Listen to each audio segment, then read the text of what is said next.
Bueno, muy buenas a todos. Vamos a continuar con nuestro estudio de las cartas. Estamos ya en la carta 86. Vamos a empezar con la invocación de Rada. Hay una beatitud y un poder más allá de nosotros mismos que viene en ayuda de aquellos que están preparados para recibir.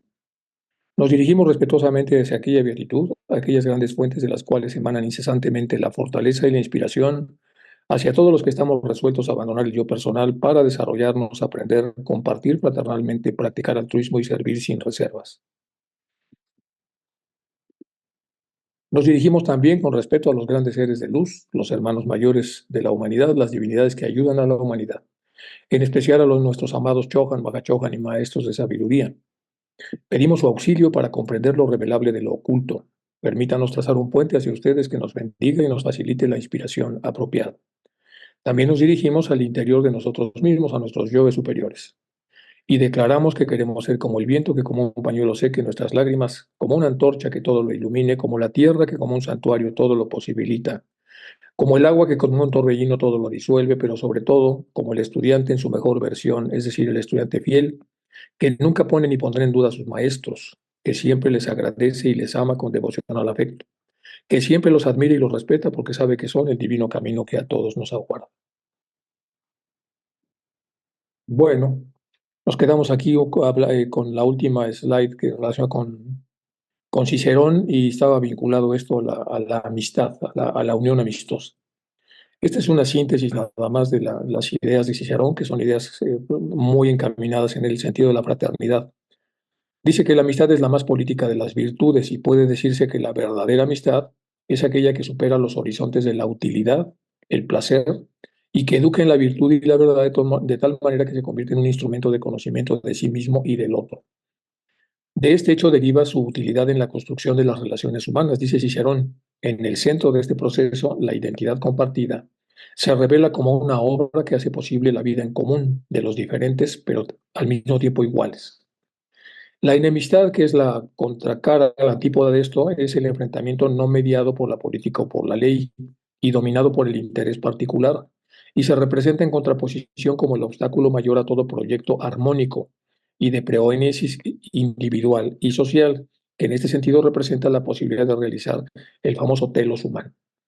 Si con esto no se entiende cuán grande es la fuerza de la amistad, la convivencia y la fraternidad, la concordia, por las disensiones y discordias que pudieran percibirse, ¿qué casa en efecto es tan estable? ¿Qué ciudad es tan firme que no pueda ser derribada de raíz por los odios y las desavenencias?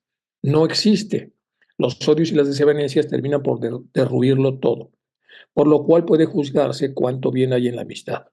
Y eso, bueno, y que viene la cita de donde está tomado todo el pensamiento de Cicerón, que nos viene muy bien por el tema de la fraternidad. Entonces, él plantea al final la cita más importante que hace es que qué ciudad, qué organización es suficientemente fuerte para aguantar los ataques que provienen principalmente de los odios y desavenencias, muy pocas, muy pocas. De hecho, el mismo príncipe de Maquiavelo recomienda al que lo lee atacar solamente aquellas guariciones de príncipes que tienen divisiones en su interior y que tienen desacensiones, tienen disensiones y discordias. Bueno, esto es para rematar lo que habíamos visto y ahora sí entramos de lleno en la 86. Buen amigo, le dice el maestro, dice, le toma a usted la palabra. En una de sus recientes cartas, a la de usted, expresa usted su disposición para seguir mi consejo en casi todo lo que yo pueda pedirle. Pues bien, dice el maestro, ha llegado el momento de demostrar su buena voluntad y puesto que en este caso particular estoy simplemente llevando a cabo los deseos de mi Chohan, tengo la esperanza de que usted no encontrará demasiada dificultad en compartir mi suerte, haciendo lo que yo hago. Y aquí empieza ya otra vez el tema de la señora que ya hemos estado revisando en las últimas clases. La fascinante señora Pa, que así la abrevia, tiene que seguir como presidenta. Ya lo habíamos visto en la sesión anterior. Yo es que no ve el orden sin otro particular o no hay de otra manera, en conciencia. Después de haber leído, salvo que haya una nueva orden, lo que sea, bueno, en conciencia, después de haber leído su apologética carta a HPB, no puedo decir que estoy del lado de ella en mucho de lo que tiene que decir en su defensa. Pasamos a la zona verde. Dice, claro está, que mucha parte de ello es una reflexión tardía, Sin embargo, su misma ansia por conservar su puesto encierra una buena esperanza para el futuro de la rama de Londres, especialmente si usted me ayuda llevando a la práctica el espíritu de mis instrucciones. Así la Sociedad Teosófica Londinense dejará de ser un rabo que ella pueda agitar, la señora Kingsford, a placer y dejándose llevar por su fantasía, sino que ella misma se convertirá en parte esencial de ese rabo. Y cuanto más ayude a agitarlo, mejor será esa actividad para vuestra sociedad. Dar explicaciones detalladas resultaría más bien un trabajo demasiado largo y tedioso. Es suficiente que usted sepa que su lucha por la antivivisección y su estricta dieta vegetariana han conquistado por completo para su causa a nuestro austero maestro.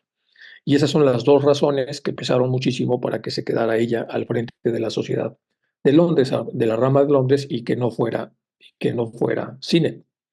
A él le tiene más sin cuidado que a nosotros cualquier expresión de sentimiento externo o incluso interno de falta de consideración hacia los Mahatmas. Que cumpla con su deber hacia la sociedad, que sea fiel a sus principios y el resto llegará a su debido tiempo. Ella es muy joven y su vanidad personal y otras imperfecciones femeninas deben deben achacarse al señor Maitland. ¿Se acuerdan que el señor Maitland es el señor que estaba muy cerca de ella y que la endiosó y la llenó como la llenó de una egolatría muy peculiar? Era su escribano, su consejero, su asesor, etcétera, etcétera. Y a raíz de él se escribió esta obra tan estirada y tan especial y tan presuntuosa. Entonces es una combinación muy rara la señora Kingsford. Es una señora muy especial porque por un lado es una vegetariana muy importante y por otro lado la lucha contra la crueldad a los animales que se usan en las investigaciones es ella muy determinada, tiene pero por otro lado tiene estas cuestiones de la personalidad. Bueno, continuamos. El documento que incluyo es para que usted lo entregue sellado a uno de los consejeros o vicepresidentes de su sociedad. Creo que el señor Massey sería la persona más indicada para la tarea, puesto que es un amigo sincero de las dos partes interesadas. Sin embargo, la elección queda a su propio criterio y discreción. Todo lo que se le pide a usted es que insista en que debe ser leído ante una reunión general compuesta de tantos teósofos como usted pueda reunir. Y en la primera oportunidad contiene y lleva en sus pliegos caracteres de cierta influencia oculta que debería llegar a los teósofos como si fuera posible. Posiblemente podría usted deducir lo que ahí se trata, en el futuro por sus efectos directos e indirectos. Mientras tanto, léalo y séllelo, y no permita que nadie le haga la pregunta indiscreta de si ha tomado nota de su contenido, porque usted tiene que mantener en secreto su conocimiento. En el caso de que esta condición pudiera parecerle peligrosa, porque ello podría obligarle a una negación del hecho, es decir, si alguien le pregunta si ya lo leyó y él dice que no, porque por otro lado le están pidiendo que no divulgue el contenido, es mejor que usted lo entregue sin leerlo. Aquí le está diciendo unas instrucciones que son muy interesantes el maestro y que yo creo que tendríamos que reflexionar en ellas. Para la persona que cuida permanentemente, no estar haciendo karma automáticamente y y muy despistado a este respecto, entonces le da una indicación. Es decir, usted, si lo lee, no puede divulgarlo. Si usted cree que se va a dar la situación de que alguien le pregunte si lo ha leído, usted va a estar obligado a decir que no lo ha leído. En ese caso, entonces, es mejor que no lo lea para que no se vea en ese predicamento, porque si se ve en ese predicamento, nuevamente va a tener entonces una degradación de su parte vibracional, que es lo que están tratando de que no baje.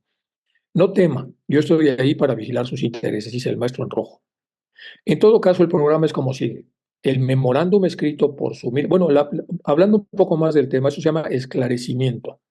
Normalmente, una persona con más experiencia esclarece a una persona con menos experiencia, con menos formación, con menos desarrollo, y le advierte cuáles son los escenarios que pudieran presentarse. Esa es una de las vías de aprendizaje más importantes a través de una persona recta que normalmente sirve como asesor nuestro y que nos dice que se puede presentar un escenario sin la necesidad que nosotros tengamos que vivir ese escenario y aprender a palos. Entonces, por eso es que es tan importante esta parte que he puesto en café para que todos podamos reflexionarla con mucho cuidado. En todo caso, continúo. El programa es como sigue. El memorándum escrito por la humilde corresponsal debe ser leído a los teósofos reunidos en asamblea y debe ser conservado en los archivos de la sociedad. Contiene una exposición de nuestros puntos de vista en relación a las preguntas surgidas relativas a la dirección y a las bases del trabajo. Nuestro interés dependerá de que se lleve a cabo el programa que el documento contiene y que ha sido establecido después de una madura reflexión. Volviendo a algunas de sus preguntas filosóficas, aquí hace un cambio completo de lo que está sucediendo ya con la señora, con los deseos que tiene él para ser presidente, con la anuencia que hizo a no serlo, bueno, todo lo que hemos visto en las cartas anteriores, y ahora cambia de tercio y dice, volviendo a algunas de sus preguntas filosóficas, al estar de camino no puedo contestarlas todas. Es difícil percatarse de cuáles son las relaciones que usted desea establecer entre los distintos estados de subjetividad en el Devachan y los diferentes estados de la materia. Si se supone que en el Devachan el ego pasa por todos estos estados de materia, la respuesta sería entonces que la existencia en el séptimo estado de materia es el nirvana y no las condiciones devachánicas. Entonces aquí le corrige algo que supuestamente está preguntando. Está preguntando si era lo mismo el nirvana que las condiciones devachánicas. Estaba preguntando por eso el maestro contesta, es difícil percatarse de cuáles son las relaciones que usted desea establecer entre los distintos estados de subjetividad que existen en el Devachan y los diferentes estados de la materia. Si se supone que en el Devachan el ego pasa por todos esos estados de materia, la respuesta sería entonces que la existencia en el séptimo estado de materia es el nirvana y no las condiciones devachánicas. Si bien la humanidad está en diferentes etapas de desarrollo, pertenece sin embargo a las condiciones tridimensionales de la materia. Si bien la humanidad está en diferentes etapas de desarrollo, no está fuera de las leyes tridimensionales de la materia. Y no hay razón para que en el Devachan el ego varíe sus dimensiones. Repito, y no hay razón para que en el Devachan existan o más o menos dimensiones. Aquí se supone que él preguntó si en el Devachan hay más dimensiones aparte de la tercera dimensión o menos dimensiones. Entonces, por eso el maestro contesta así. Si bien la humanidad está en diferentes etapas de desarrollo, pertenece sin embargo a las condiciones tridimensionales de la materia. Y no hay razón para que en el Devachan el ego varíe esas dimensiones. El que las moléculas ocupen un lugar en el infinito es una proposición inconcebible. Aquí se supone que preguntó si las moléculas ocupan un lugar en el infinito. La confusión nace de la tendencia occidental a dar una interpretación objetiva de lo que es puramente subjetivo. Y aquí podemos hacer un pequeño espacio para hablar entonces de algunas cosas que normalmente dicen pues, las personas más desarrolladas, en el sentido de que hay ciertas materias que pueden entenderse desde el punto de vista físico, astral, físico, etérico, astral, mental y causal, pero hay cosas que pertenecen a cada uno de los elementos y que no pueden ser explicadas porque no hay forma de explicarlas en alguno de los principios que no está, o alguna de las dimensiones que no están, porque no hay manera de explicar. Entonces, por eso dice el maestro aquí, la confusión nace de la tendencia occidental a dar una interpretación objetiva, es decir, el occidental, nosotros utilizamos explicaciones objetivas para todo, desde el causal hasta el físico. Y entonces poco a poco los conceptos se hacen muy difíciles y sobre todo muy inexactos a la hora de describir, a la hora de darle forma a las cosas donde ya no hay forma. Entonces, por eso el maestro dice, la confusión nace de esa pregunta que usted está haciendo, de la tendencia occidental a dar una interpretación objetiva a lo que es puramente subjetivo. En el libro de QT nos enseña que el espacio es el infinito mismo, es sin forma, inmutable y absoluto, igual que la mente humana que es inagotable, gestadora de ideas. La mente universal o espacio tiene su ideación que se proyecta en la objetividad en un momento fijado, pero el espacio en sí no se ve afectado por eso. Hasta vuestro Hamilton ha demostrado que el infinito no puede concebirse nunca como una serie de adiciones. El infinito no puede concebirse como algo a lo que se le puedan agregar cosas, aunque se las agregue a sí mismo.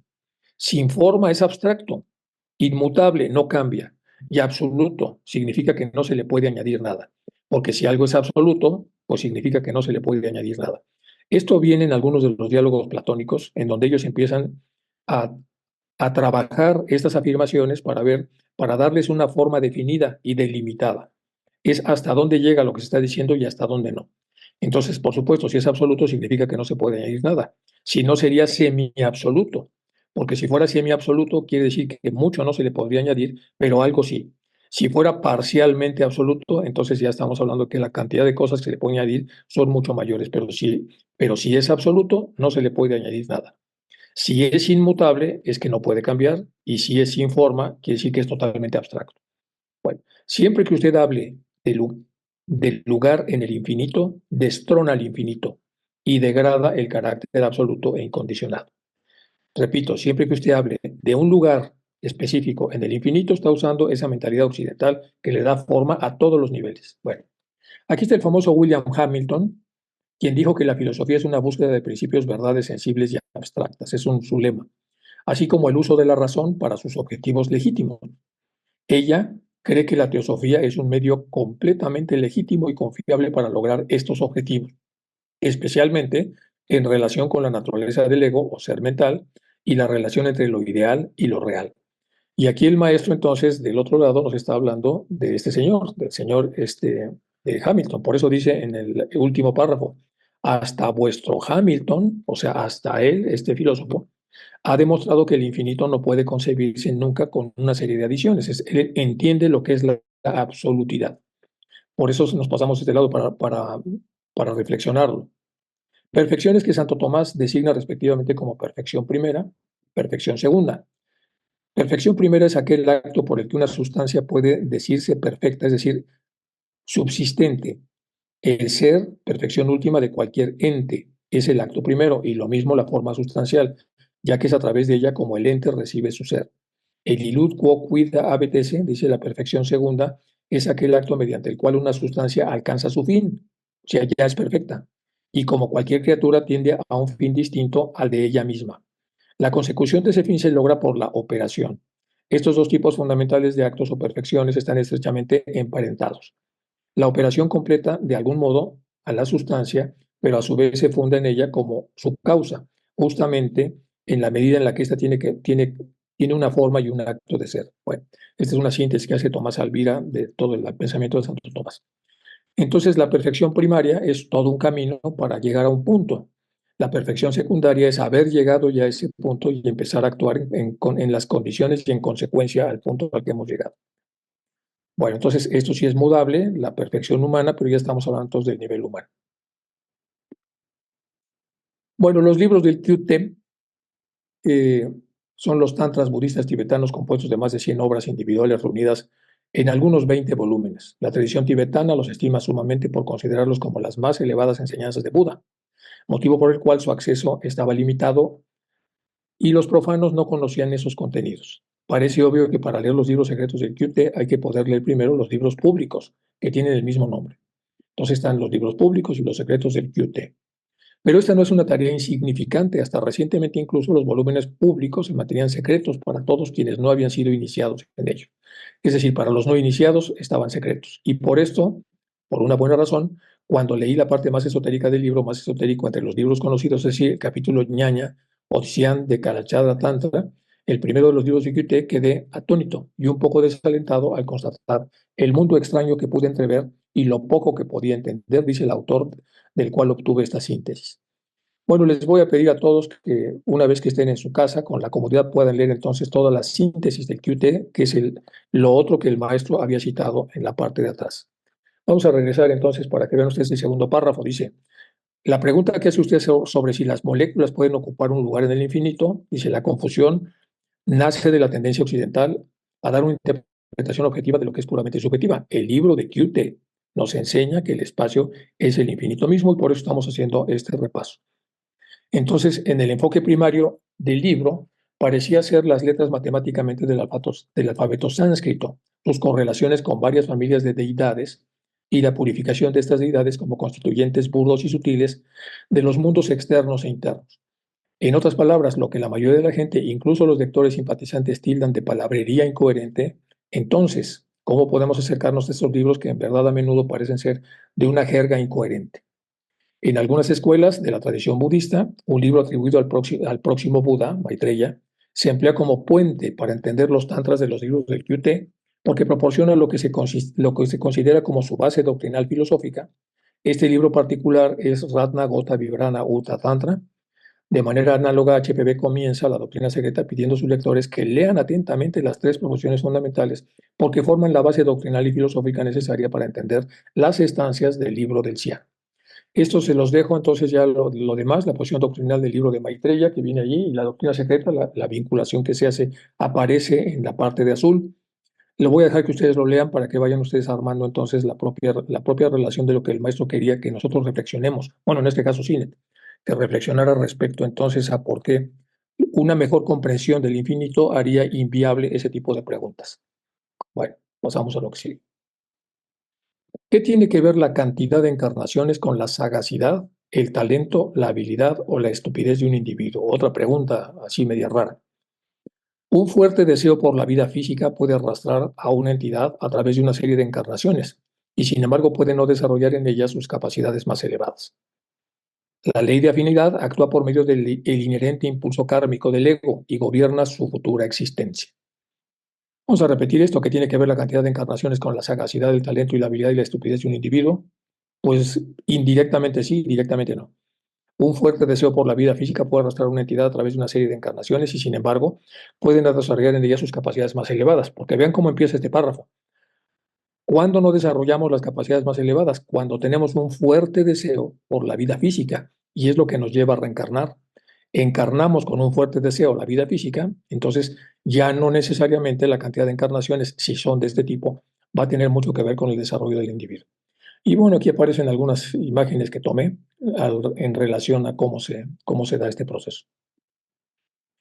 Comprendiendo la ley de la herencia de Darwin, dice el maestro, para el cuerpo, no es difícil ver que el ego, al buscar renacer, puede ser atraído por el momento del renacimiento hacia un cuerpo nacido en una familia que tiene las mismas tendencias que las de la entidad que se ha reencarnado. Es decir, una persona si empieza a desarrollar tendencias diferentes al racimo donde fue sembrado en esta encarnación, en la siguiente probablemente ya no vuelva a estar en ese racimo, va a estar en un racimo con las características que fueron trabajadas en esa encarnación. Eso es otra vez la ley de similitudes o de similaridades, más o menos como el maestro lo estaba explicando más o menos. Entonces, de una u otra manera, eh, la parte mudable importante de cada encarnación implica la fuerza que tiene una persona para mover los intereses que salen de su racimo, con lo cual está trabajando una parte parcial de su propio devenir en la encarnación actual, pero sobre todo está trabajando las condiciones en las que va a ser reencarnado. Bueno, es más o menos lo que dice aquí en rojo. No debe usted lamentar que mi restricción incluya al señor Massey. Un punto razonado y explicado no haría más que conducir a otros puntos más confusos que surgirían siempre de su mente suspicaz e inquieta. Es decir, yo no le puedo seguir explicando a usted porque cada vez que usted reduce en las explicaciones los contenidos que complementan, los contenidos complementarios, los occidentales los llenamos con suposiciones, que Platón le llamaba toda la parte esta de doxas o opiniones cuando no estamos suficientemente empapados de un tema y empezamos a cerrarlo con supuestos, que en este caso son opiniones que están muy mal fundamentadas y que rara vez aciertan.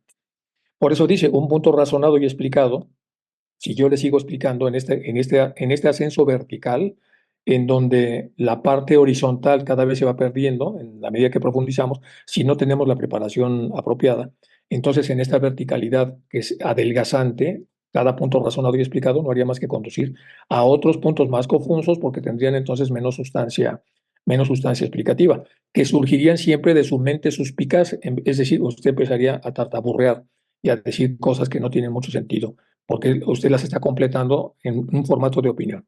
Su amigo tiene algo de misántropo, dice. Su mente está oscurecida con negras dudas y su estado psicológico es lastimoso. Todas sus intenciones más lúcidas son sofocadas y su evolución búdica, no budística, sino búdica, está detenida. Está hablando de Hume, lo que le pasó al asociarse con este mago negro.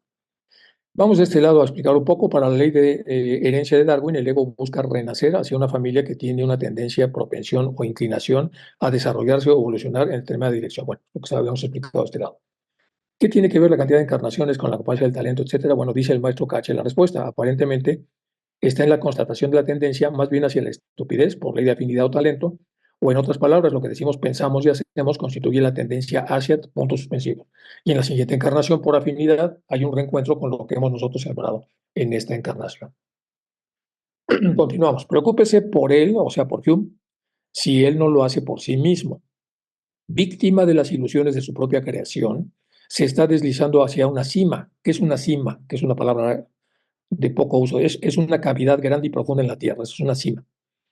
Más profunda, dice, entonces se está deslizando hacia una cima, o sea, una cavidad grande y profunda en la tierra, más profunda de infortunio espiritual.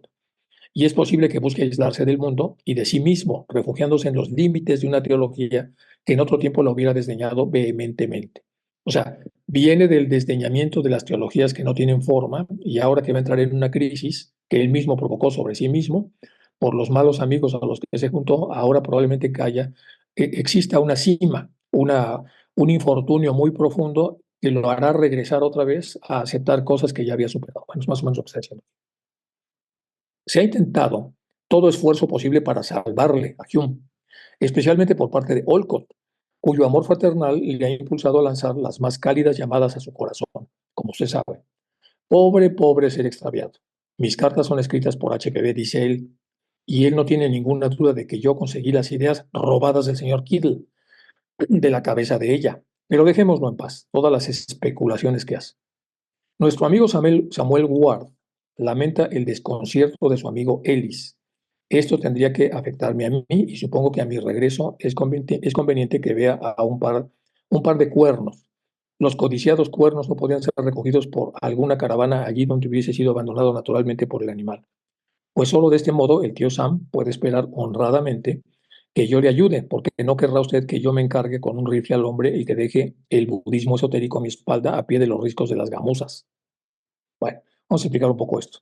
Samuel Cutter Ward, al que le llamaban el tío Sam, para que entendamos lo que está diciendo aquí el maestro de este lado. Samuel Cutter Ward se le llamaba el tío, fue un lobista diplomático, bon vivant que estuvo presente en muchas reuniones celebradas por Elena Petrovna Blavatsky en la Lamasería. El rey del lobby, le decían, por eso era un lobista, que son estas personas que pueden facilitar los encuentros entre las personas, facilitar las ideas, evitar los conflictos. Se estableció con un estilo social de cabildeo político, un tipo muy preparado, con mucho desarrollo en este tema. Según Olcott, en su All Diary Lives, Sam Ward le envió una copia de la novela de su sobrino Francis Mario Crawford. La novela es muy famosa, ya hemos hablado de ella, se llama Mr. Isaacs, que se menciona en las cartas de los Mahatmas en la 102 y la 104. Entonces, en el Theosophy se publicó un obituario de este señor que murió y dice lo siguiente. Dice, relativamente tarde en la vida, ahorita van a ver quién firma el obituario. Relativamente tarde en su vida, cuando su mente se sintió atraída por los asuntos espirituales, que fue muy tardío, era un gran lobista, era una persona en contra del conflicto, pero no había bebido del manantial teosófico hasta muy entrada su edad. Dice, entonces se sintió atraído por los asuntos espirituales. Por eso dice, así empieza el obituario de 1884. Relativamente tarde en su vida, cuando su mente se sintió atraída por los asuntos espirituales, se lanzó el tema con esa energía y determinación. Sus esfuerzos desinteresados en la causa teosófica fueron de gran valor. Se lanzó, pero duro. Él hizo que el tema cobrara prominencia entre las clases refinadas porque el hombre tenía una jerga muy especial y cultas de la sociedad en la que él se movía. Es decir, fue un individuo que moviéndose en esas clases, con esa prosapia que normalmente las distingue, por lo menos en el lenguaje, empezó a moverse de una manera en donde pudo conmover o pudo compartir el conocimiento teosófico con ellos y creó un gran y amplio interés en nuestra causa mediante una distribución juiciosa y extensa del budismo esotérico a sus expensas. El saludo notablemente cordial que recibió del coronel Olcott en la sociedad inglesa y el continente se debe en cierta medida a los esfuerzos del señor Ward por allanar el camino. Es decir, el señor Ward le allanó el camino a Olcott para que no fuera tan rechazado.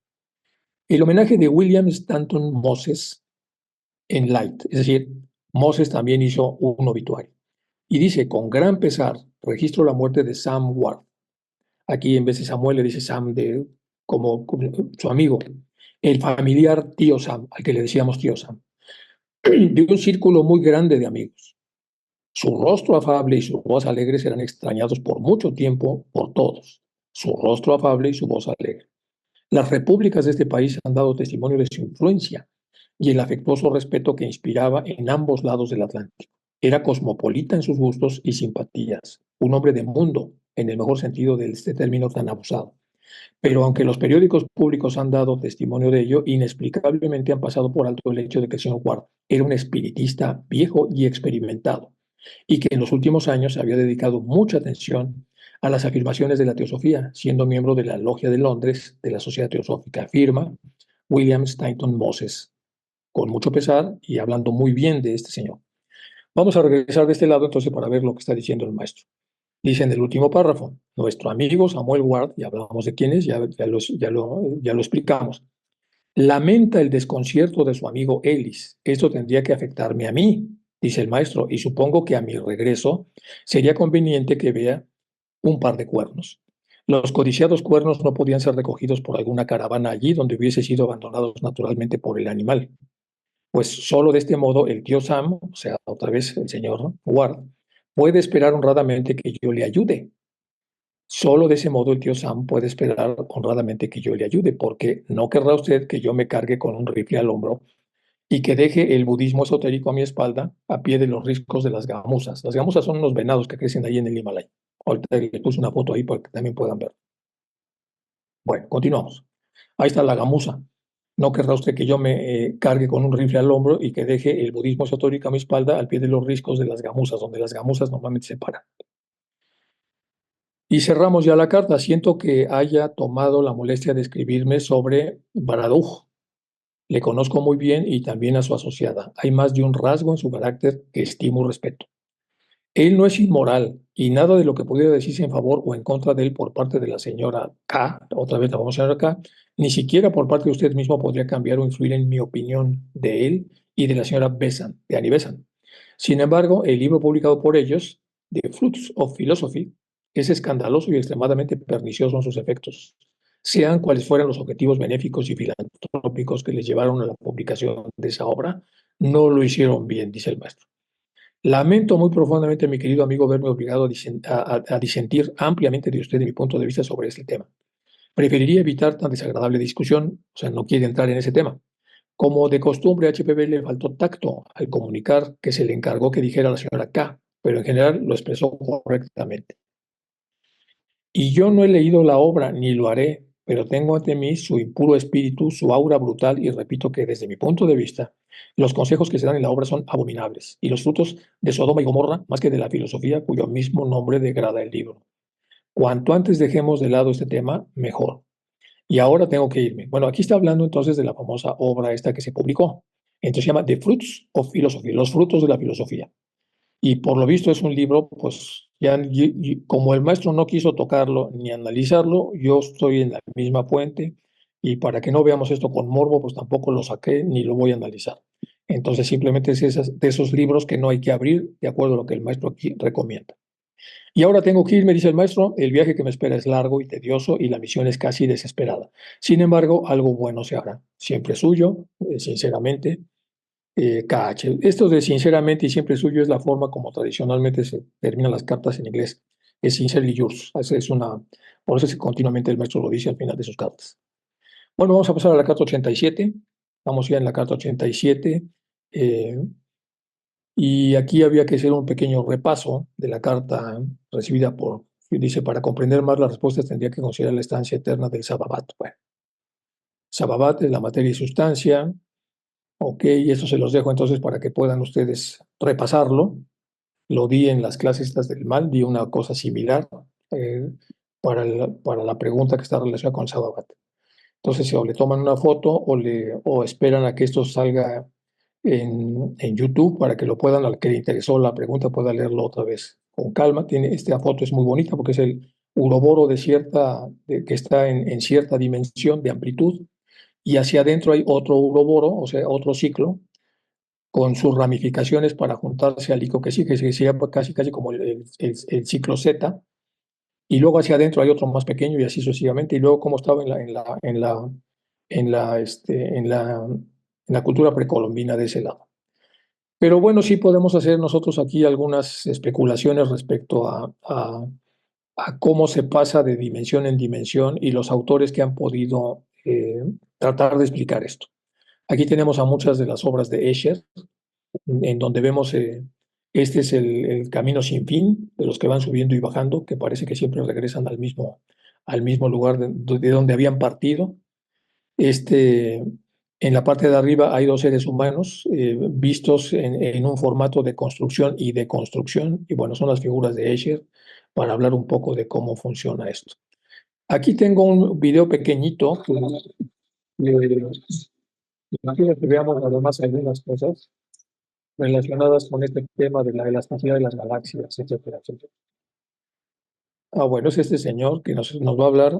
Déjenme pasarme por acá. Cuando recibir, transmitir, nos vamos a ver desde acá. La secuencia del ADN que es similar y aquí se va a parar la música para que podamos escuchar bien eso. Ya casi.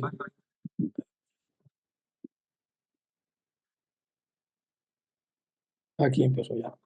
Bueno. This pyramid is representative of what we call flux fields. We have electricity. At the center of electricity is magnetism. At the center of magnetism is a flux.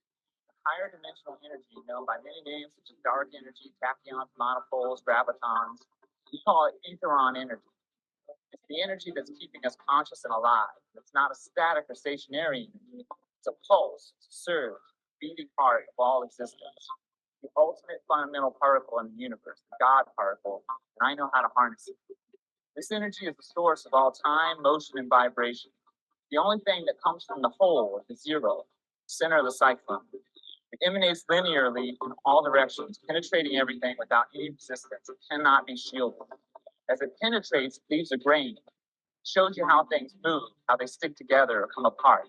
It animates everything. Source the non-decaying spin, the electron.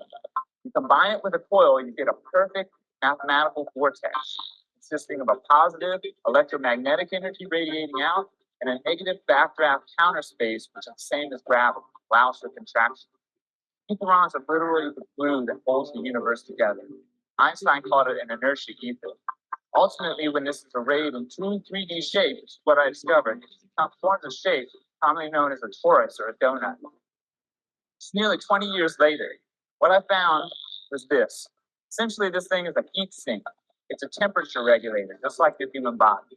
It's universal geometry designed for maximum efficiency and energy transformation, and an ecological method by which the universe reprocesses matter, using it as a coolant source, bathe itself at the core of a black hole, and then dissipate heat away out of a white hole, based on compression and decompression, just like we use to control temperatures with technologies like refrigerators. Big Bang was just one of these reactions giving birth to this expanding universe, which is expanding because we're on the southern half. Northern half is contracting. The space expands, time contracts, black hole to white hole. Of course, what everything becomes at maximum acceleration. This experiment you're going to watch while I finish my talk, I want you to keep in mind when you're watching this magnet spinning around, there's no energy going into this coil. It's totally turned off. Now I'll continue. Your blood cells are a torus. DNA is a torus. Magnetic field, galaxies, all toruses. That's why a tornado is more powerful than an atom bomb. It's a one-way, living, systemic electrical machine, self-sustaining jet. You might say a flying saucer. I found a way to calculate this torus in a perfect. Bueno, eso nos lleva al toroide. No encontré una publicación mejor para ver esto. Bájenla, por favor, de YouTube, toroides. Pero puse otra aquí para poder explicar con más detalle esto. Y lo vamos a ver muy rápido para no entrar en... Bueno, estamos de este lado, puse una síntesis para leerla un poco. Un inductor toroidal es un tipo de inductor utilizado en electrónica y aplicaciones de electricidad para almacenar energía en forma de campo magnético. El símbolo de Osiris, llamado también la flor de la vida o la ecuación de Dios, es la figura que representa el vector en equilibrio que irradia las 12 líneas de energía iguales. El modelo primario de esta corriente de energía en equilibrio alrededor de esta estructura se conoce con el nombre de toroide. Entonces, la idea es que busquen ustedes, puedan repasarlo. Para la persona que me preguntó que cómo tenía que ver los toroides con la explicación que habían hecho los maestros ahí. Bueno, entonces les puse estos dos. Vamos a ver nada más muy poco de esto, pero para poder explicarle a la persona que preguntó. Pero también sería bueno que ustedes buscaran para poder ver cómo va la ciencia acercándose a todos los enigmas del movimiento inercial que tiene el universo. Bueno, Los llaman toroide a este modelo. La energía de un toroide fluye desde un extremo, circula por el centro y acaba en el otro extremo. Está equilibrado, se autorregula y siempre es completa. El científico e inventor Arthur Young fue el primero que me enseñó un toroide. El futurista Dwayne Elgin explica que el toroide es el modelo primario que utiliza la naturaleza para la vida a cualquier escala. Evolution means to unfold, to roll out. La evolución implica desplegar, extender. Así que la pregunta es, ¿qué está extendiendo el universo? Y lo que el universo está extendiendo son sistemas autoorganizados. Y podemos notarlo a diferentes escalas. Un sistema autoorganizado es el término técnico de un sistema que se controla a sí mismo, que se conoce a sí mismo. And if we go to nature, Si nos fijamos en la naturaleza, podemos ver este tipo de formas autoorganizadas por todos lados. Podemos verlo en la sección transversal de una naranja. Podemos verlo en la naturaleza dinámica de un tornado. También en el campo magnético que envuelve la Tierra, un campo magnético similar alrededor de un individuo. También podemos verlo en la estructura de una galaxia en forma de remolino o en la estructura de un pequeño átomo. we can see it in the structure of a small atom. A todas las escalas, a través de toda su historia, el universo tiene un único proyecto. Está produciendo toroides. El universo es una fábrica de toroides.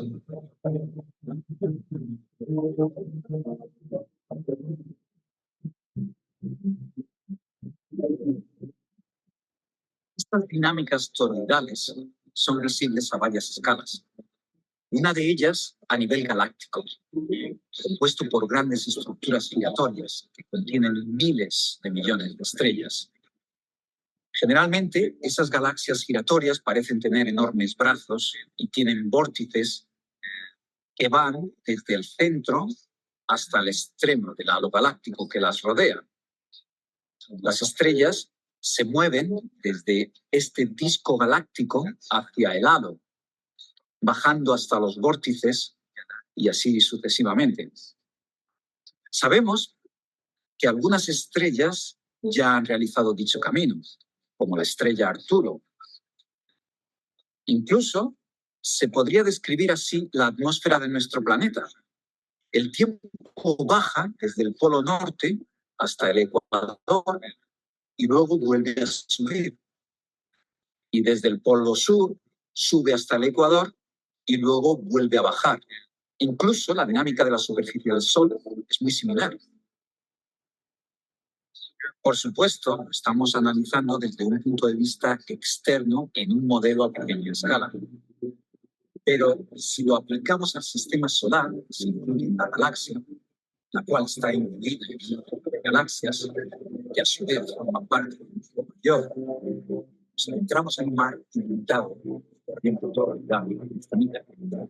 Bueno, ya, si Los quieren verlo matemáticos llaman ustedes toroide con calma, ya vieron ahí un par de videos.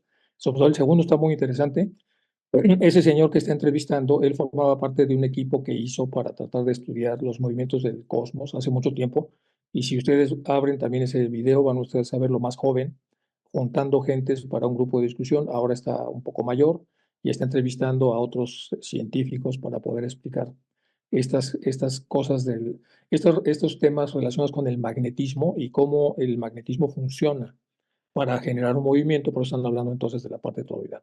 Ya lo podrán ustedes revisar y los maestros sí dijeron algunas cosas relacionadas con ese tema, por eso es que habría que leer la primera parte de esa entrevista. Entonces esto es para hablar bueno, de la pregunta que habían hecho. Ahora continuamos con lo de la carta. Dice, cuando los poetas hablan del océano sin orillas de la inmutabilidad, dice el maestro, no debemos considerar esta expresión más que como una divertida paradoja, ya que nosotros sostenemos que no existe inmutabilidad, al menos no en nuestro sistema solar. La inmutabilidad, que es algo que no puede cambiarse, puse yo entre paréntesis, dicen los teístas y los cristianos, es un atributo de Dios.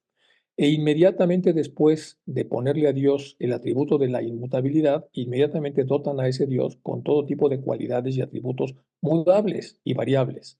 Entonces, si es inmutable, no podría variar. Por lo tanto, entonces tendría que conservarse dentro de la inmutabilidad, habiendo y por haber y creer haber resuelto la insoluble y haber descubierto la cuadratura del círculo. Vamos a explicar esto con cuidado. Vamos a explicarlo con cuidado porque de acuerdo ¿se acuerdan ustedes en los Salmos? Siempre se distingue a lo que sería el Dios inmanifestado, el Dios total, que sería el Altísimo, y luego el Omnipotente, que sería el Dios más manifiesto, y esto a través de una comunicación verbal, con los posibles errores que pueda tener lo que estoy diciendo, pero si fuera de esa forma nos explicaría muy bien este problema. Entonces, si nosotros atribuimos al Dios inmanifestado las mismas cualidades que al avatar que todos seguimos, que podría ser Krishna, Buda o Cristo, y entonces automáticamente lo antropoformizamos y volvemos a tener el mismo lío de la pregunta que estaba haciendo Sinet.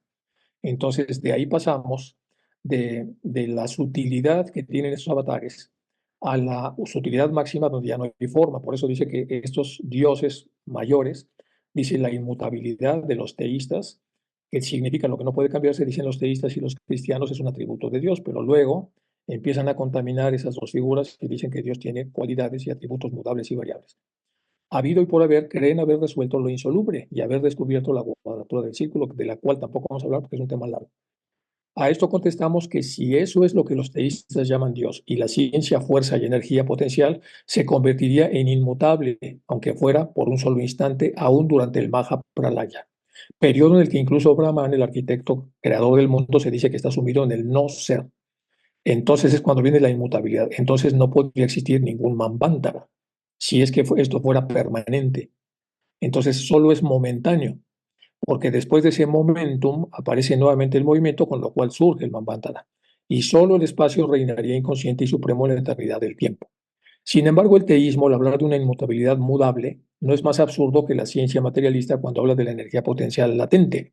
Por eso estaba diciendo que el océano sin orillas, que es el océano como infinito, que no tiene orillas porque es infinito y regresa sobre sí mismo, dice, es una divertida paradoja, porque no tiene que ver con las explicaciones de mayor profundidad, que es lo que está preguntando Sinet. Bueno, dice, sin embargo, el teísmo, al hablar de una inmutabilidad mudable, otra vez una paradoja, no es más absurdo que la ciencia materialista cuando habla de una energía potencial latente y de la indestructibilidad de la materia y de la fuerza. ¿Qué es lo que entendemos por indestructible? Dice el maestro. Es ese algo invisible que mueve la materia o energía de los cuerpos en movimiento. ¿Qué sabe la ciencia moderna de la fuerza propiamente dicha o de la causa de las causas del movimiento? No la causa del movimiento, sino la causa de las causas. ¿Cómo puede existir algo como energía potencial, es decir, una energía que tenga poder latente inactivo, puesto que es una energía solo en tanto se mueve, que mueve a la materia o no? Aquí está otra vez diciendo el maestro, dice, la energía siempre está en movimiento, independientemente de que en la apariencia y en el plano físico mueva o no mueva la materia. Entonces es una tontería decir que solamente esta potencia existe cuando se mueve la materia y cuando no está en algún lugar desconocido. Bueno, el maestro de alguna manera está tratando de contestarle a Sinet las preguntas. Obra del poder del Padre en la carne de Irineo de León contra los herejes. Bueno, aquí vamos a derivar un poco esto a lo que hace la filosofía para tratar de entender esto. Dice, en su segunda carta a los Corintios, el apóstol muestra con toda claridad que el hombre fue dejado a su propia debilidad. No fue a suceder que por orgullo se apartase de la verdad. Y para que por la sublimidad de las revelaciones no me engría, se me dio el aguijón de la carne, un ángel de Satanás que me abofetea. Bueno, dice, obviamente es un texto cristiano antiguo. Entonces se llama la obra del poder del Padre de la carne dirigió del león contra los herejes. ¿Por qué lo estamos viendo? Vamos a ver la última parte del párrafo. Así que dice la ciencia, por lo tanto, mueve la materia, de vez en cuando dejar de ser y desaparecer de sí mismo. Entonces entramos en el tema de Irineo. Irineo empieza a hablar un poco en esta reflexión filosófica, con los errores que pueda tener y con los elementos que pueda incluir, que no son culpa de los filósofos, sino culpa de lo que la filosofía había generado hasta ese momento, empieza a establecer entonces formas de discusión y de análisis de lo que se está diciendo. Dice, por ese motivo me glorio en mis debilidades a fin de que habite en mí el poder de Cristo. ¿Cómo, diría alguno, el Señor quiso que su apóstol fuese abofeteado y que sufriera tal debilidad? Si te dice la palabra, porque el poder se perfecciona en la debilidad. Dice, sí, te dice la palabra. ¿Por qué lo hizo? Porque el poder se perfecciona en la debilidad, haciendo mejor aquel que por su debilidad descubre la potencia de la energía que hace crecer, que en este caso pone a Dios. Pues de qué otra manera el hombre podría reconocerse débil y mortal por naturaleza y a Dios inmortal y poderoso si no hubiese aprendido por su propia experiencia lo que son el uno y el otro.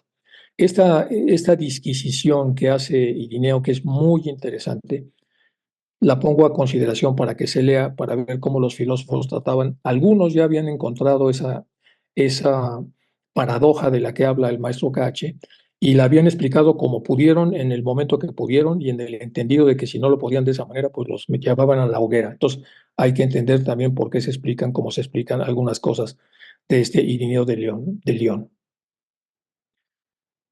Bueno, ¿quiénes son los hombres espirituales? Aquí remata Irineo con esto, que habría que verlos en esta carta, porque es muy interesante desde mi punto de vista.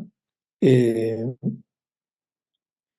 Dios será glorificado en su criatura, que por bondad ha hecho semejante a él y conforme a la imagen de su Hijo, pues el hombre y no una parte del hombre se hace semejante a Dios, puesto que el hombre y no solo una parte del hombre se hace semejante a Dios por medio de las manos de Dios, esto es por el Hijo y el Espíritu.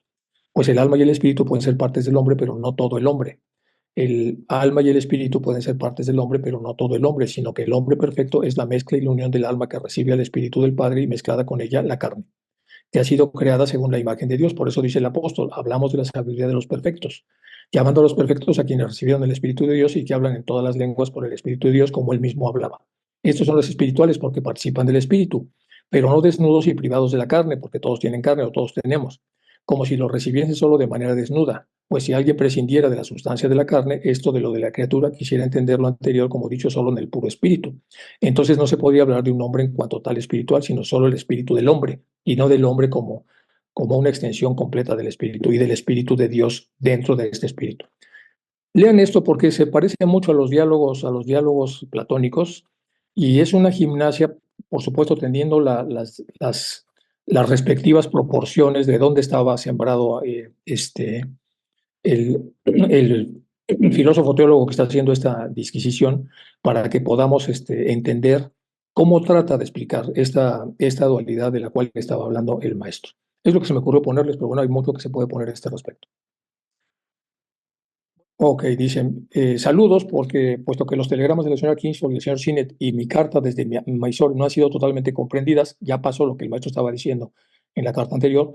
Por parte del Maha Chohan se me ordenó que aconsejara el aplazamiento de la elección anual para evitar así cualquier precipitación y ganar tiempo para estudiar esta carta. Habían planeado el Maha Chohan y los maestros que se leyera esta carta con cuidado, eso que decía la carta anterior, y le pidieron a Sinet que tuviera mucho cuidado en que esto pasara. Pero como no pasó, ahora hay plan B. Y el plan B dice que puesto que los telegramas a la señora Kingsford y el señor Sinet y mi carta desde Mysore no han tenido totalmente comprendidas, por parte del Mahachohan, que es nuestro jefe, el jefe de los maestros, se me ordenó que aconsejara el aplazamiento de la elección anual para evitar así cualquier precipitación y ganar tiempo para que la gente estudie la carta. Después de la fría acogida por parte de los miembros de la rama de Londres del 16 de septiembre a las propuestas contenidas en la página 29 de la circular impresa y confidencial de la señora Kingsford y el señor Maitland, es decir, la necesidad de formar un cuerpo distinto al grupo dentro del grupo general de la rama de Londres, cuya propuesta, si bien no es idéntica en el modo práctico que ella sugiere, sin embargo, sí lo es bastante y sustancialmente con la propuesta que yo emití en la carta del 7 de diciembre. Por otra parte, después de algunos malentendidos, las falsas esperanzas y descontentos, se ha considerado absolutamente necesario el aplazamiento de la elección. Tal como estaba implícito en mi última carta, la fecha de la comunicación anterior, la candente cuestión no se refería al carácter literal o alegórico de la última obra del señor Sinet, sino a la lealtad o deslealtad de la presidenta de ustedes y su colaborador hacia nosotros, a quienes muchos de ustedes han juzgado convenientemente en escoger como sus instructores esotéricos. Desde el punto de vista, y al no haberse recibido ninguna otra queja hasta este momento, surgió la imperativa necesidad de mantener, según las sabias palabras del señor Kingsford, que si bien no son más que el eco de la propia voz del Tágata, la política de desligar a la autoridad de los nombres, tanto en el pasado como en el presente. Hay que separar a la política de los nombres que hacen política y de los principios abstractos. Discurso inaugural de la presidenta del 21 de octubre, como que se trata de una cuestión de justicia, la ignorancia de la señora Kingsford respecto a nuestro verdadero carácter, nuestras doctrinas y nuestra posición de los maestros, ignorancia que se sobreentiende de sus observaciones poco halagüeñas en relación al que escribe y a sus colegas, no tienen más peso que un copo de algodón por lo que respecta a la cuestión de su reelección. Por mucho que nos critiquen, la que debe ser reelecta, la que debe ser elegida como presidenta de la rama de Londres es esta mujer. Ellos tienen sus razones. Esto añadido al valor intrínseco individual y a su caridad hacia los pobres animales y también al hecho de haber pedido a la señora Blavatsky a someter la de ella, la carta de Cotón, hizo que el primer procedimiento fuera el más adecuado. Y ahora el desarrollo de los acontecimientos desde el envío de los telegramas en cuestión, posiblemente les haya surgido a algunos de entre ustedes las verdaderas razones de una acción tan inusitada, por no decir arbitraria, como lo es la de interferir en los derechos de elección privados de una rama. El tiempo a veces neutraliza los males más graves. El tiempo a veces neutraliza los males más graves, desencadenando una crisis. Además, y empleando una vez más las palabras de su discurso, vuestra presidenta, al referirse a una carta particular mía del señor Ward, que ella había leído y donde según ella yo escribí. Entonces, dice la señora respecto al maestro, dice, con evidente ignorancia de los hechos, y esto no es de extrañar, dice la señora, se puede suponer que nosotros ignorábamos también la publicación de la carta impresa que iba a seguir, carta privada y confidencial que se hizo circular entre los miembros de la rama de Londres del 16 de diciembre. Así pues, ella no necesitaba sentirse mayormente sorprendida al descubrir que esa carta se ha modificado enormemente el caso. Basándonos siempre con la fuerza del principio de justicia imparcial involucrado, nos vemos obligados no tanto a ratificar literalmente nuestra decisión sobre la reelección de la señora. A pesar de eso, reiteran que tiene que ser ella, como añadir a ello cierta cláusula y hacer que de ahora en adelante resulte imposible para la presidenta y para los miembros interpretar incorrectamente nuestra posición. Ya no vamos a permitir que lo interpreten como se les pegue la gana. Ojalá que siempre esté lejos de nuestro pensamiento el establecer una nueva jerarquía para la futura opresión del mundo dominado por clérigos, igual que entonces nuestro deseo fue señalarles que no se podía al mismo tiempo ser un miembro activo y útil de la sociedad sin considerarse nuestro discípulo o correligionario. Ahora es lo mismo, pero precisamente porque ese principio debe operar en ambos sentidos es por lo que a pesar de nuestro deseo personal para su reelección, sentimos y quisiéramos que supiera que no tenemos ningún derecho a influir en la libre voluntad de los miembros, en este o en cualquier asunto. Eso hay que verlo con detalle porque sí es un lío monumental, tanto en el más allá como en el más acá. Lío, mociones y por esta tendencia que tenemos a meter opiniones permanentemente respecto a hechos que no requerirían que lo hicieran. Bueno, déjenme ver cuánto falta por esta carta, falta poquito.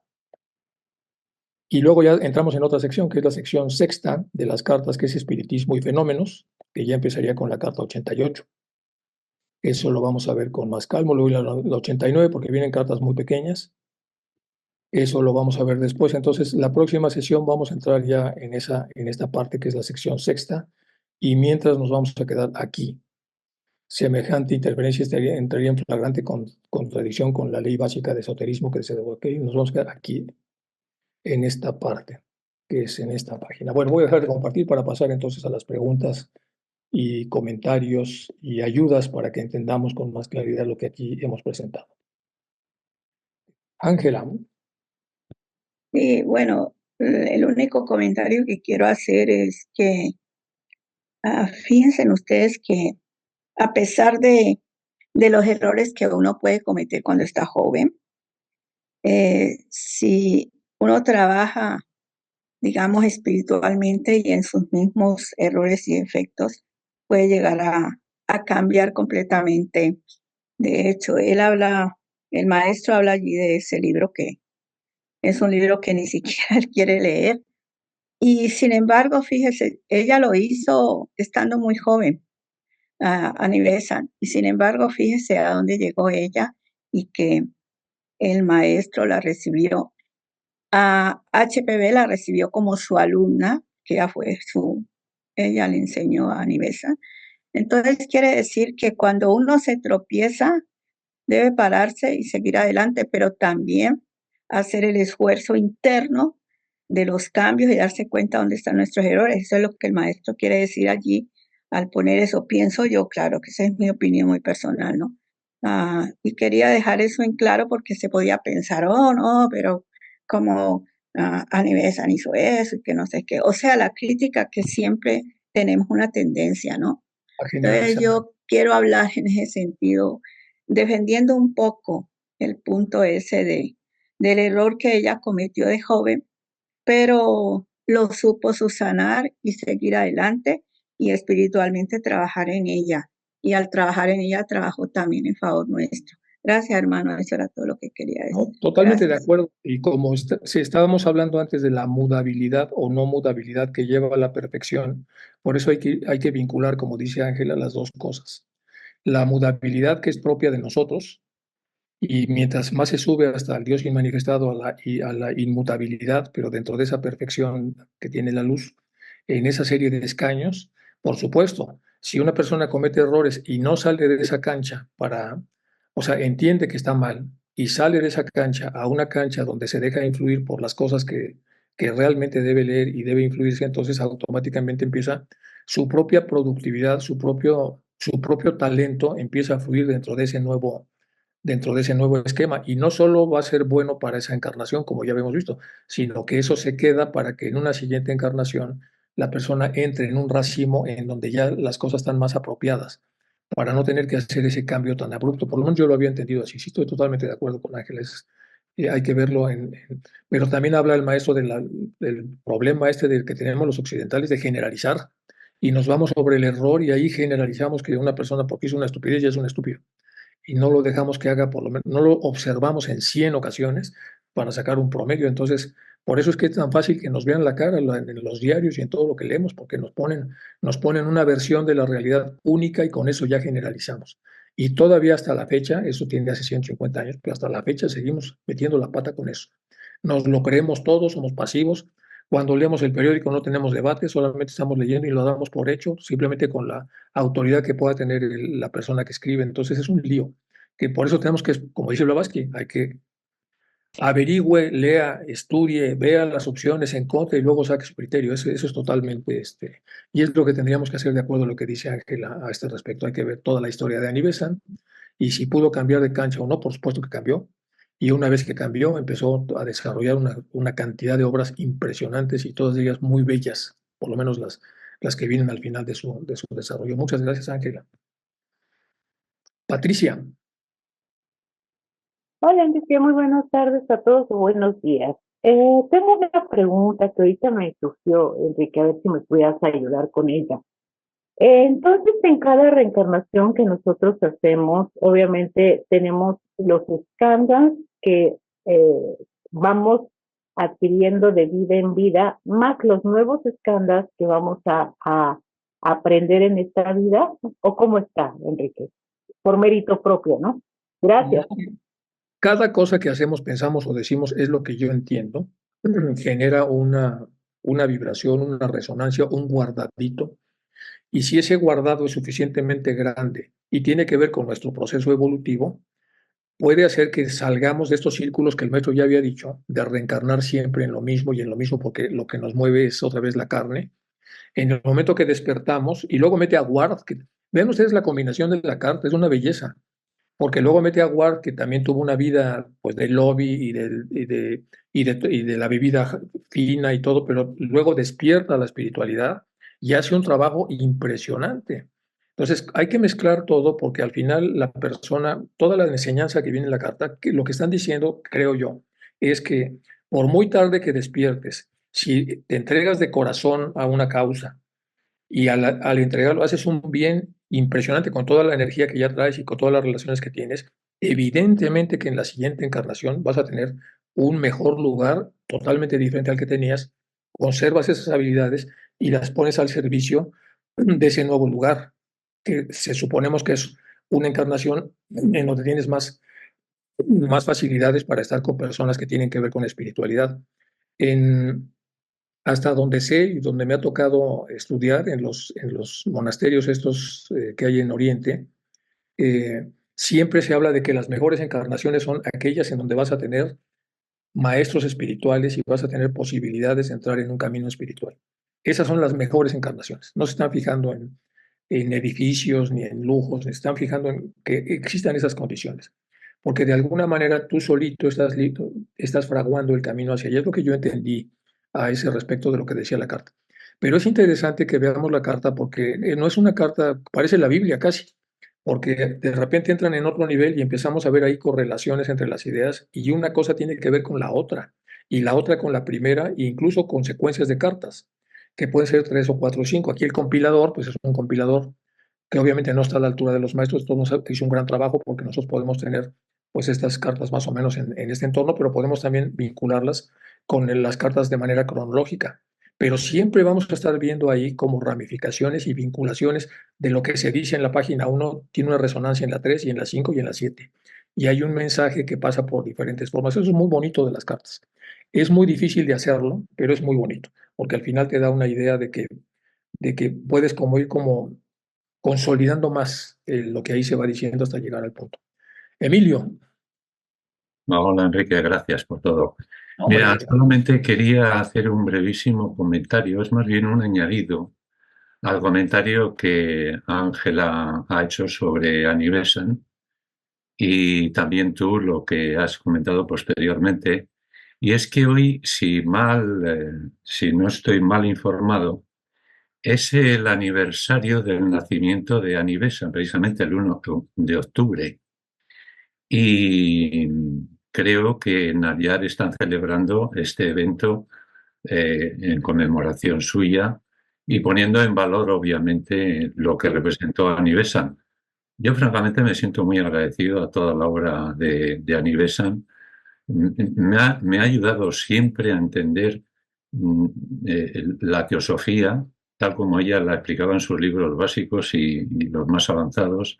Y bueno, simplemente quería comentar esto, ¿no? Que hoy, 1 de octubre, fue su nacimiento y creo que es uno de los líderes que merece ser considerados. Bueno, pues nada más, gracias. no, que gracias por recordárnoslo. Y sí, creo que todos sentimos una enorme admiración por Annie Besant. Se metió en todos los terrenos, agrandó a Diar, se estuvo en Adiar todo el tiempo, escribió obras increíbles. Todo, cuando ves la actividad diaria de esa mujer, uno no se explica. Por supuesto, Blavatsky era especial, pero Annie Besant, caray, la cantidad de cosas que tenía, los lugares donde estaba, los viajes, era una agenda como yo creo que no hay un ser humano hoy que pueda llevar una agenda de ese tipo y muy respetada. En los viajes que hacía a Europa se le respetaba muchísimo. Se le escuchaba con mucho cuidado temas que no eran los temas como habituales para escuchar. O sea, le dio una reputación. Yo por eso vinculo también la carta a lo que está diciendo el maestro de Ward. Es un hombre tan respetado y empieza a hablar de estos temas que por muy cerrado que estés para los temas, el respeto que tienes a la persona que está tratando los temas te hace por lo menos dudar o por lo menos escuchar y de alguna manera dejas y abres un poco el espacio para ser influido. Necesitamos oradores que tengan esa prosapia especial para que digan las cosas que no puede decir uno que no tiene la prosapia porque inmediatamente te dan una patada por detrás y te sacan del auditorio. Entonces se necesita también aprovechar lo que ya existe, el respeto o no respeto que se tiene. Por ejemplo, de los temas de reencarnación y eso, cuando se los das a los chicos a través de Platón, se tiene más respeto. Se dice, lo dijo este gurú hindú que... y también lo dice Platón, seguro lo dice, aquí está lo de Platón. Entonces, lamentablemente así somos. Nos vamos muchos por la parte, por la imagen de la reputación, pero más que criticarlo, yo creo que debemos aprovecharlo porque Annie Besant tiene un lugar especial y nuestra obligación como teósofos es que se conserve ese lugar. Hay que hacer premios de Annie Besant, hay que hacer relecturas de Annie Besant, hay que hacer ciclos de conferencias de Annie Besant, pero luego ya saben que sale por ahí, no, nunca falta el que encuentra el, el puntito feo de la situación y automáticamente la desbarranca y te escribe horrible, ¿no? ¿Cómo es posible que...? Me pasó ahora con Charles Bitter, cuando estuve dando di casi 4 clases de él y no faltó el que te empiece a echar ahí de Y entonces, claro, le tienes que contestar, si este hizo, le digo, ¿te consta? Tú estuviste ahí en esa cama donde dicen que... ¿Sí me explico? Entonces, es muy complicado. Al final tienes que defender también a las personas que debemos defender y una de ellas es Annie Besant. Y el otro es, bueno, hay varios de los teósofos de aquella acabada que son importantes, eran humanos, tienen sus detalles, como dijo Ángela, y hay que entender que en esa humanidad, pues eso lo hizo mal, pero hizo muchas cosas. Y al final, pues tenemos ahí más o menos un equilibrio. Gracias, Emilio, por decirnos, sobre todo con tu voz privilegiada. No, gracias a ti, Enrique.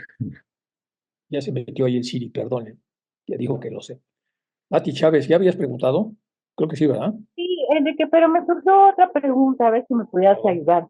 Entonces, la espiritualidad no está negada con la materialidad, ¿no? Porque por lo que veo, por ejemplo, el caso de esto, de la señora Blavatsky, de la gente que pues obviamente fue líder dentro de la teosofía, viajaban mucho, ¿no? Conocían mucho y además eran líderes para poder ayudar a otras gentes, ¿no? Gracias. Sí, pues no está peleada porque cada cosa, o sea, tienes que cuidar al cuerpo, eso te lo dicen todos, ¿no? Tienes que cuidarlo, mantenerlo sano, mantenerlo limpio, mantenerlo bien y en condiciones. Y eso quizás requiere un 15 o 20% de tu tiempo y de tu intención, es alimentarlo bien, etcétera. Y el resto, ese es el tema. ¿Qué vas a hacer con el resto del tiempo? te pones a ver la televisión con el mando a distancia o te pones a rascar la barriga y lo que sea. De ese tema estamos hablando, no de que no se use el cuerpo, porque claro que necesitamos que el cuerpo esté bien y necesitamos cuidarlo, porque si no un cuerpo que esté bien, pues obviamente que no se puede trabajar apropiadamente.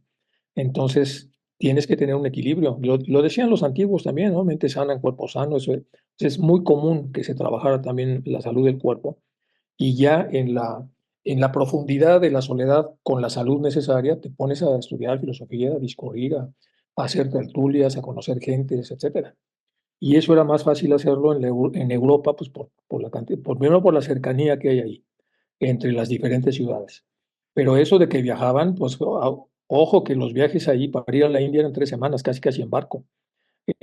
Pues sí viajaban, ahora nosotros lo tenemos más fácil. Pero en aquel entonces viajar era todo un lío y a veces y el barco ni siquiera llegaba. O sea, era verdaderamente problemática la navegación y sin embargo, cómo viajó Blavatsky y cómo viajaban ellos a pesar de las limitaciones.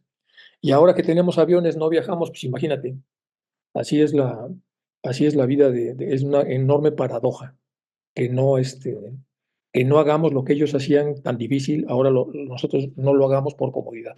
Tenemos muchas cosas a nuestro alcance que ellos no tenían y no las usamos. Ellos tenían menos cosas al alcance y las usaban las que había. Y una vez que estuvo encerrada Blavatsky en India, pues se metió a las montañas azules y se metió a analizar aquí Se movía, eran personas que aprovechaban el día, el carpe diem, lo aprovechaban impresionante. Aprovechaban cada minuto de su vida, eso es impresionante y eso tenemos que enseñar a los jóvenes y a nosotros también, a los no tan jóvenes, porque hay que aprovecharlos. El material que tenemos, el acervo teosófico, las cosas que podemos hacer, los viajes en hombre, lo tenemos fácil. Pues entonces, no sé si eso te conteste, Pat. Bueno, pues vamos a llegar ya a la otra parte, donde viene la parte del espiritismo, etcétera, que es la parte sexta de la compilación de Barker. Prácticamente en la próxima clase entramos ahí. Gracias infinitas de mi parte porque me hacen estudiar y me ayudan mucho porque yo también fui de esos que llegó un poco tardecito a este asunto, entonces me cuesta el triple de trabajo estar estudiando y preparando esto. Muchas gracias a todos chicos y nos vemos la próxima sesión. Que les vaya muy bien.